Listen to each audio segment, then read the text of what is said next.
Bon, le pire film adapté de BD, il fallait que je cite un Astérix, donc je vais citer Astérix aux Jeux Olympiques parce que c'est quand même l'exemple parfait du blockbuster français qui a vu tellement gros, qui a vu tellement too much, qui est vraiment une espèce de kouglof absolument indigeste, bourré de stars, qui a voulu reprendre la formule du Mission Cléopâtre de Chabat, le fait de la pire des manières. Les 10 dernières minutes avec les sportifs, genre Zidane et tout ça, c'est un des trucs les plus gênants que j'ai vu dans ma vie dans une salle de cinéma.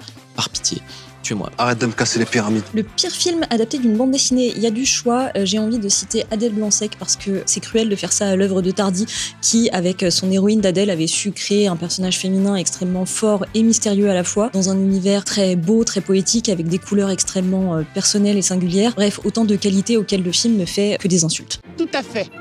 Pour le pire film adapté d'une bande dessinée, je vais citer le Lucky Luke avec Jean Dujardin et Alexandra Lamy. Très honnêtement, j'ai vu ce film une fois. J'ai quasiment pas de souvenir, mais je me rappelle avoir trouvé ça très très gênant. J'ai juste un vague souvenir de pieds pourris et de bottes dans un bain. Donc vraiment, c'est dire à quel point ce film est marquant.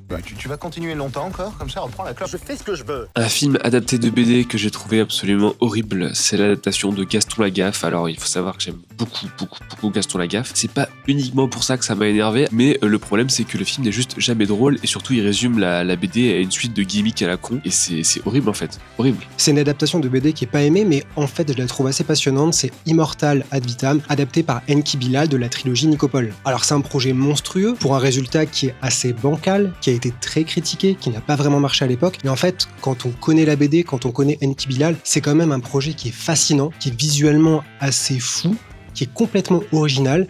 Donc vraiment, il faut y rejeter un œil.